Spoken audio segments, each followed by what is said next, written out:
Action Motorsport vous est présenté par RPM Rive-Sud et Moto Vanier. Cette semaine à MS Moto, on couvre toute une gamme d'intérêts, la Diavel X pour l'exotisme et la KTM Pro Adventure. Que demander de plus?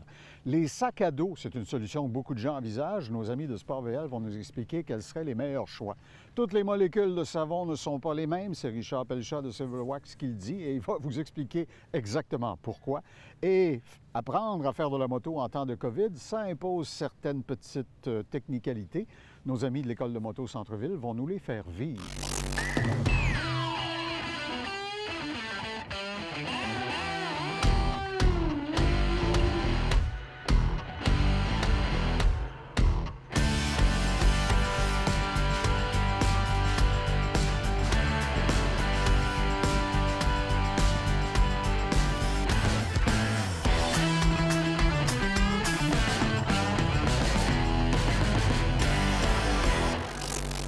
On a déjà essayé une mouture très proche de cette moto assez extraordinaire qu'on a sous les yeux. Il y a des nouvelles variations chez Ducati. C'est la X ou X Diavel. Quand je vois cette moto-là, Michel Boilly, le mot qui me vient en tête, il y en a juste un, c'est égoïste. C'est une moto, je te dirais, oui, un petit peu, Claude, que les gens vont conduire, d'après moi, à 90 % seuls. Même si on a une place pour le passager avec un petit mini-dossier, c'est légal d'embarquer un passager. Ouais. Autant pour un homme que pour une femme, je le mentionne parce que la moto, elle est basse, le centre de gravité est bas, elle est pas pesante, on est en bas du 500 livres, on est à 485 livres pour une moto de cette puissance-là. Ça, c'est ce que toi et tes congénères, vous appelez un muscle bike. Muscle Bike, c'est plus sa version. La version X Diavel chez Ducati, comparativement à la version Diavel, qui est plus la version musclée de performance. La X Diavel, c'est aussi musclé, mais c'est la version plus, pas pépère, mais plus randonnée.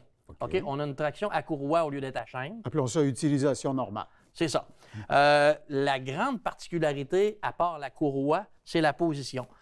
Comme sur un cruiser ou un moto custom, on a les marchepieds qui sont avancés. Ça, c'est super. Il y a beaucoup d'ajustements pour les longueurs de jambes. Il y a des ajustements de guidon pour les bras aussi, parce que ça va avec. On a la motricité 1260 à valve variable, qui est une mécanique, ma foi, un petit moulin là, qui révolutionne et qui livre 152 chevaux avec 93 livres de coupe. Mon auto ne fait pas ça. Cette moto-là est même équipée d'un launch control pour faire des départs d'accélération si on va sur une piste d'accélération. Comme les Top Fuel ou les dragsters de la NHRA qui ont des systèmes d'embrayage pneumatiques qui évitent de faire fumer les pneus. La gestion du démarrage pour ceux qui veulent se faire plaisir. On a des freins Brembo haut de gamme. On a la centrale inertielle pour les freinages et contrôle de traction en inclinaison. Je vois que c'est du Pirelli, donc c'est un assemblage de tout ce que l'Italie peut offrir de mieux. Tout ce qu'on peut trouver en Italie, c'est ça. Elle se fait dans la version X Diavel comme ça ou la version X Diavel S. On a des roues différentes qui sont plus esthétiques, plus tape à l'œil encore. On a la suspension qui est all-in à la grandeur sur la S. On a quelques petits accessoires de plus. Principalement, c'est là-dessus qu'on met le point quand on va vers la version S. Des Ducatistes m'ont déjà dit que certaines personnes avaient fait des essais pour équiper leur Diavel avec l'espèce d'échappement optionnel que tu peux acheter au comptoir des pièces, qui est supposément... Puis, quelqu'un m'a dit, finalement, non, j'ai remis celui d'origine. La sonorisation est quand même très, très bonne avec l'échappement d'origine. On peut le faire, on peut le changer, il y en a qui aiment ça. Il existe des systèmes d'échappement qui sont homologués. C'est toujours préférable légalement d'aller vers ça. Je ne dis pas que c'est obligatoire de le faire, mais légalement, c'est toujours mieux d'aller vers ça. En général, on a une moto qui a un centre de gravité très, très bas. On a tout le poids dans l'axe des deux roues. Je te l'ai déjà mentionné sur la Diavel. C'est évident. Même la batterie est en bas, sous le radiateur, pour vraiment garder le centre de gravité bas. Donc, le catalyseur est au centre en dessous, je pense aussi. C'est une moto que si on la penche un peu, il n'y a pas de perte d'équilibre, elle est facile. C'est une moto qui se couche très bien dans les courbes parce que malgré le pneumatique à l'arrière, c'est un pneu qui est, on appelle ça côté Z, donc il y a une cote comme une moto sport, même si c'est un 240 qui est très large. C'est volumineux. Hein? Ils ont dû acheter ça dans une borne de garage, une navette spatiale. Oh, wow! C'est vraiment, ça rajoute au look de la machine. C'est bien le fun à conduire. Les reprises, les accélérations.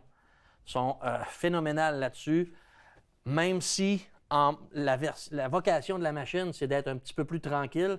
On peut la rouler très mollo. On a des modes d'ailleurs qui vont la rendre beaucoup plus tranquille. Par contre, on a toujours le couple. Pour une moto qui n'est pas pesante, on a toujours énormément de couple qui est là à tous les régimes. Pour un twin, c'est quand même des moteurs qui révolutionnent jusqu'à 10 000 RPM. C'est des twins qui aiment tourner dans les hauts régimes, qui sont très efficaces. On a peu de vibrations. Bien, contrairement à l'autre version, tu me faisais remarquer tout à l'heure que celle-ci est à courroie. Avec la courroie, c'est ça. Ça doit être appréciable. L'autre, c'est plus silencieux, Ouais. un peu. Parce qu'une chaîne, je trouve pas que ça fait beaucoup de bruit si elle est bien ajustée. Ouais.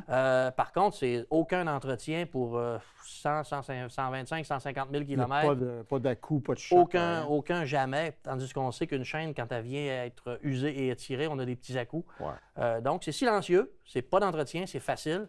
C'est plus efficace qu'un arbre d'entraînement, ce qu'on appelle un driving shaft, parce qu'on a moins de transfert d'angle. En gros, là, c'est une livrée qui est vraiment, vraiment efficace. C'est super léger à manipuler. C'est maniable au bout, là. On a l'impression d'avoir une petite moto alors qu'on a une moto qui a beaucoup de puissance. Pour quand on veut l'utiliser, on veut dépasser, on veut monter une côte, n'importe quoi. Il y en a, il en reste tout le temps. C'est une moto qui fait sourire. Parce que je te l'ai déjà dit, Claude, l'Educati, la beauté de ça, étant donné que c'est des motos qui sont très légères, on est sur une petite route de campagne, la reprise. La reprise, elle est jouissive, elle est plaisante tout le long de la sortie d'une courbe.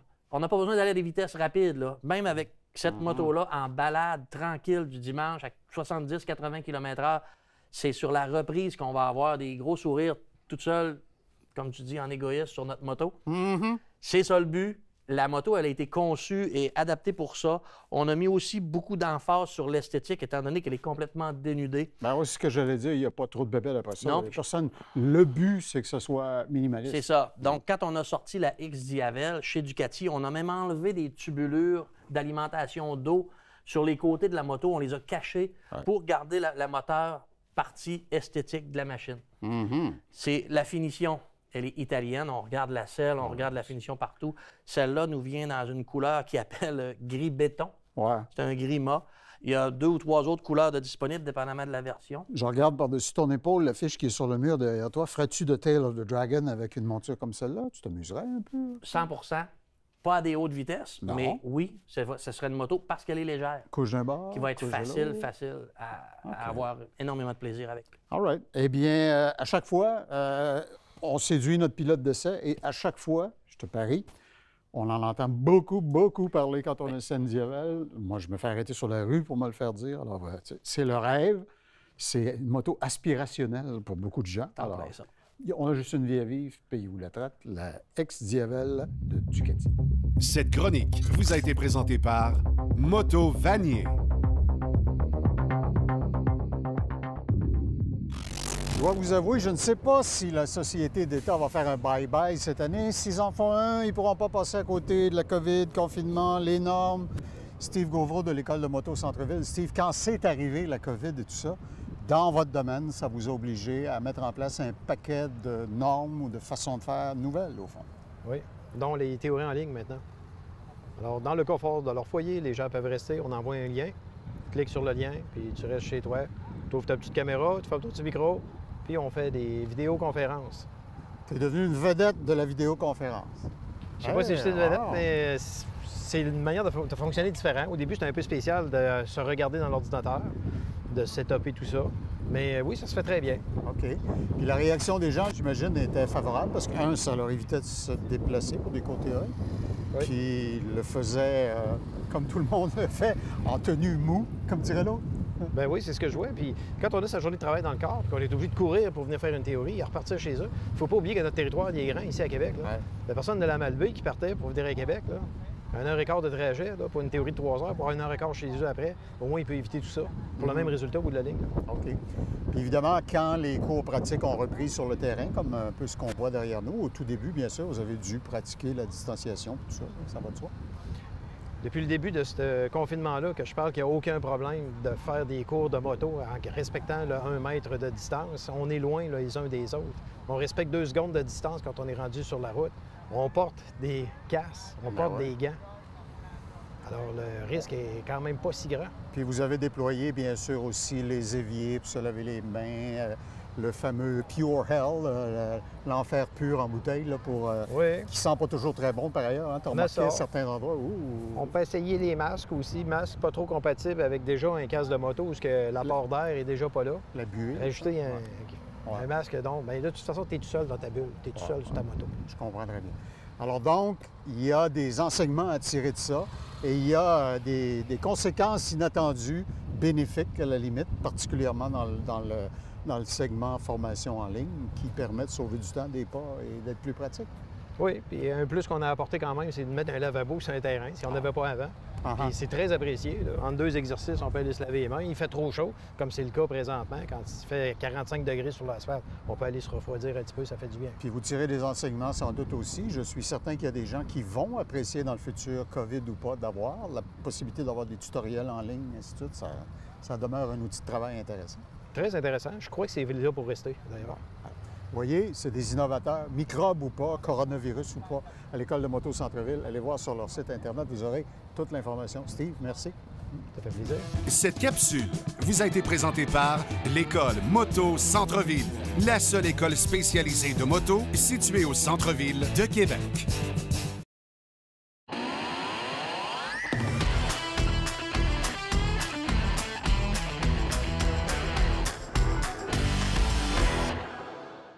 J'entends déjà un de mes amis qui dit bah, du savon, c'est juste du savon. Tu dis ah, c'est à ta blonde pour voir, va voir dans son armoire cosmétique, tu vois qu'elle se met pas n'importe quoi dans le visage. Richard, il ne faut pas mettre n'importe quoi sur notre moto quand vient le temps de la laver. Oui, parce qu'on sait, une moto, souvent on la lave à sec. Hein? On prend du raviveur de lustre dans ma ligne ou on peut prendre un savon du 3 dans 1 qui est à sec aussi, la majorité du temps. Par contre, une fois de temps en temps, il faut la laver avec de l'eau. Il faut y faire un vrai savonnage. Et à ce moment-là, ce qui est intéressant avec le produit, c'est qu'on n'enlèvera pas les scellants, on n'enlèvera pas les cires, on n'endommagera absolument rien. Puis si en plus, on l'assèche avec un séchoir, un séchoir spécialement fait, un pulvérisateur d'air pour les motos, là, ça va laisser absolument aucune tache d'eau. Et en plus, ça va nettoyer partout au niveau du moteur. Ça fait que votre défi, vous les chimistes chez Silverwax, c'est de trouver un savon qui va être juste assez puissant pour faire partir ce qui s'est accroché à la moto, mais pas assez pour endommager vos propres produits qui étaient déjà dessus, puis pas laisser de traces. C'est ça l'équation? Exactement. Il ne faut pas dégraisser. Ceux qui sont à chaîne, il ne faut pas dégraisser. Il ne faut pas assécher les bearings. Ou souvent, même, il y a du plastique. C'est pas tout le monde que les motos sont vernies. Souvent, sont au mât à ce moment-là. Fait que le savon, en passant, ce savon-là fait autant pour le mât qu'il va faire pour le qui est une chose qu'on se faisait souvent demander dans le passé. Oui, exactement. OK. Fait que, pas d'utilisation très particulière, sinon, j'imagine, attendre que la moto soit froide, sans aucun doute. très important, très bonne idée. Absolument, il faut qu'elle soit froide. J'ai vu souvent des histoires d'horreur avec ça. C'est évident qu'il faut y aller étape par étape et bien rincer la moto et l'assécher. L'assécher avec un chamois ou une microfibre, c'est long, on n'est pas capable d'aller partout. Fait que ça prend un pulvérisateur pour l'air pour ça. S'il y a une chose que je vais pouvoir écrire dans mes mémoires, qu'est-ce que Richard Pelchat a appris de Silverwax? Attendre que ça soit froid. Oui. Cette chronique vous a été présentée par Silverwax.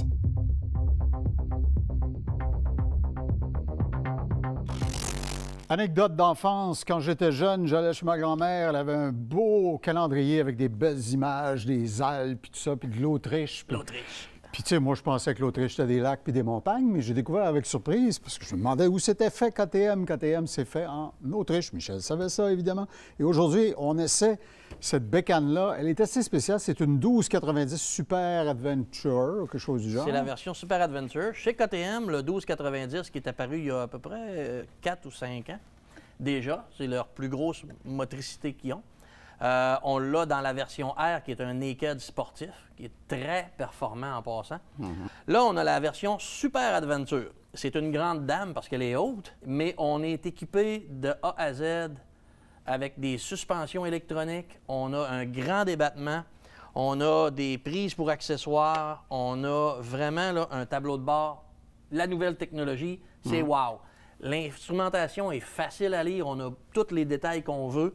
C'est accessible rapidement. Tu m'expliquais aussi, Michel, conceptuellement, que chez KTM, C'est comme si les ingénieurs prenaient la liberté d'équiper la moto à l'origine, à l'usine, avec plein de choses que des maniaques comme toi auraient ajoutées la deuxième journée où ils viennent de mettre les plaques dessus. Là. Ça a toujours été dans la philosophie de la compagnie, de la marque. Ils appellent ça, eux, « ready to race », prêt à courir. C'est que à l'origine, KTM ne faisait pratiquement que des motocross ou des versions hors route. Puis, il arrivait déjà avec les roues haute performance. Que monsieur tout le monde, quand il s'achète une moto double usage ou hors route, rêve d'installer. Il va installer les meilleures roues. Bon, ben, eux, ils arrivent avec ça. Ils arrivent avec le guidon d'une autre marque, mais plus performant. Ils arrivent avec des bons freins, ils arrivent avec des bonnes suspensions déjà. D'où le Ready to Race qui a toujours été leur politique. D'ailleurs, un peu ce que faisait à l'époque Carroll Shelby avec ses Cobras. Exactement. On a la visière qui est facilement ajustable. Comme je te dis, on a la suspension qui est électronique, semi-active, qui est WP, qui est du très haut de gamme, très efficace. On a des bagages, même si là, il n'y a pas l'air d'avoir de rack pour mettre les bagages. Les bagages s'accrochent facilement. Donc, ça ne déguise pas la machine. Il y a plein de points d'ancrage machinés. Je vois ça Exactement, ici. Là, pour rajouter. C'est une moto d'aventure. Donc, c'est une moto qu'on va loader et qu'on va partir pour longtemps. Le gros point, évidemment, c'est le bloc moteur de cette machine-là. Chez KTM, le 1290, c'est une bête. C'est vraiment un très gros moteur. Il y a 160 chevaux dans cette version-là, avec, je pense, c'est 93 livres de coupe. La moitié du parc automobile dans certaines villes n'a pas ça en dessous du capot. C'est ça, c'est énorme. Et la machine a une réponse phénoménale. Pour un gros twin qui révolutionne énormément, il y a très peu de vibrations. Donc, il y a la vibration d'un twin, mais il y en a très peu. C'est zéro problème à la conduite. On voit bien dans les miroirs. On a le cruise control. On a tous les petits ajouts qu'on voudrait avoir ou rêver. Vraiment facile à manipuler, même si elle est haute, parce que le centre de gravité est très bas. Je voyais l'amortisseur, il est spectaculaire, le boudin autour. Oui, c'est énorme. plus gros en diamètre que mon pouce. C'est du calibre de ce qu'on voit sur certaines autos. Exactement. Parce qu'on a quand même un grand débattement, mais on est capable d'aller chercher de la haute performance en terrain accidenté ou en route. Vocation de la machine qui est du double usage, pour ceux qui ont le cœur solide, parce qu'on a énormément de power et de poussée. Sur la piste, ça a été un vrai plaisir parce que la moto est facile à conduire et on a une accélération phénoménale à tous les régimes, à tous les niveaux, à toutes les gammes. Elle est facile à conduire, comme je te dis, parce que le centre de gravité est bas malgré sa hauteur. Donc, ça répond facilement. On a un guidon qui est large, on a une bonne prise. C'est presque la moto officielle des signaleurs de chantier de construction, par ailleurs, dans cette livrée-là. Là. Avec la couleur et les rayures, oui, c'est très beau au soleil. C'est vraiment une belle sortie. Est-ce du plastique? Ah, ouais. OK, c'est un emballage plastique. C'est ça. Puis le tableau de bord aussi au soleil, on voit quand même très bien toutes les informations, peu importe l'éclairage.